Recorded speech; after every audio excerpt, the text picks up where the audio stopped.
You gonna say hello?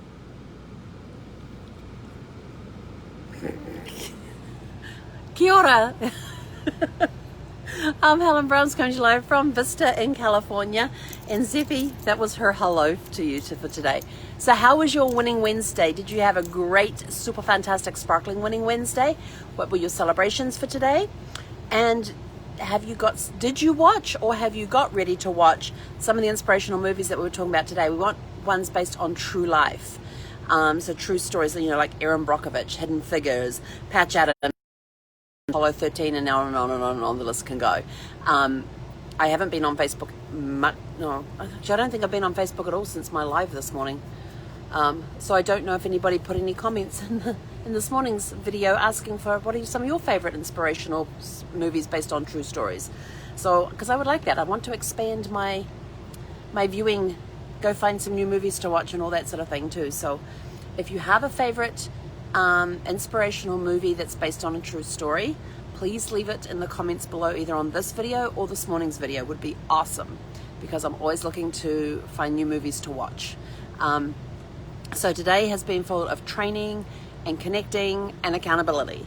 So I always start the morning off with training at 8 a.m. in the morning, and then I had, it seemed like everything was like at 8, 10, 12, 2, so I had my morning 8 o'clock training, I had my VIP mastery, interview media makeover training, which is going awesome. This was like week 12, and we've got a wrap-up week next week, I think it is. I think that's how it works.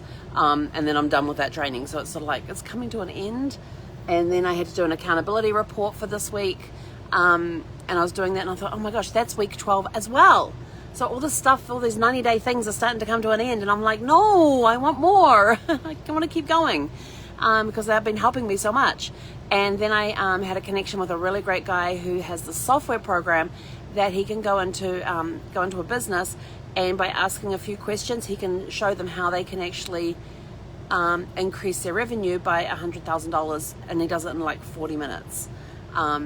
It was really quite amazing to watch, and we actually I think it might be more than that, but I can't remember what his actual figure is that he guarantees. But it was an amazing piece of software to watch, and so I'm going to be keeping an eye out for him, because he's a really cool guy. And he has interesting stories to tell. In fact, one of the things I noticed in the background is he had these 2 wooden giraffes that came from Kenya. I think it was Kenya. And I said, well, the reason I was asking is, I said, because I saw them sitting in the background of his office. I said, oh, where'd you get those giraffes from? Just out of curiosity. And he told me the story behind them. And I said, oh, that's interesting. He goes, well, I said, well, my grandparents used to have a set of giraffes that looked exactly like those in their house when I was a kid growing up. So I was just curious as to where you got yours from. He's like, really? And because this was handmade by somebody in Kenya as a thank you for some stuff he had done for them. So it was kind of interesting how he had gotten the giraffes, and how I hadn't seen those giraffes in years, because they'd always been in my grandparents' house. I got no idea what happened to them, where they went or anything, but they were always there. So we had a great conversation. We actually had this was part 2, because we had a part 1 last week, and then we had a part 2 this week, and we're going to end up having a part 3 as well. So it was really, really good. And my accountability, Wednesday is my weekly accountability call, which I absolutely love getting on there with that, because I never know what my accountability coach is going to say. She has these amazing one-liners. And her acronym for FEAR, so everybody's, things like false evidence appearing real, and there was another one. Something about and rise. Can't remember what it was, but her one is face everything and release. So get rid of the crap. Yeah, unload the crap, let the crap out, and everything will work out okay. So I was sort of like, because I was having, it was actually kind of good, because she kind of got dumped on a little bit by me, because there's a whole bunch of stuff going on in the background that I can't talk about right now, and really don't want to talk about it right now. And so she was able to help me get some clarity on things. But her advice to me was, go take a nap. And I thought, yeah, well, I got to have lunch first. Because by that stage, it was coming up to, it was 2 o'clock was our thing. It was like 2:30 by the time we got off the phone. And I thought, I still haven't even had lunch. So I just finished lunch, and Zeffie got to lick clean her first plate. So it was mainly eggs that were on there anyway, and she loves eggs. So she was getting little bits of eggs fed to her, and I kind of made like an egg McMuffin sandwich, but without the bread. So I had some turkey, which I heated that up, put some cheese, provolone cheese on top of that, baked the eggs and put them on top of that, and then just kind of like smashed it all together, and it was really good. My version of a smashed up egg McMuffin. It was awesome. And so she got to have some of the egg whites, and then afterwards I was looking at the plate and going, well, it was mainly egg yolk that's on there, and she eats that fine anyway, so she actually got to lick the plate clean. It's the first time she's been able to do that. So she's 18 months old, and she's just licked her first plate. And she wasn't sure what to do with it. It was hilarious. But so today's been one of those up and down days emotionally, and tomorrow I'm not sure how I'm going to cope with tomorrow, because tomorrow it will be the 3rd anniversary of Brad's passing. So I'm still going to do my lives, because I'm committed to doing them once a day for 3 years, so I'm still going to be doing that. But as far as work stuff goes and all of that, I don't know if I actually I don't know if I'll be in the right mindset to do any work. The last 2 years I've taken the day off and just spent time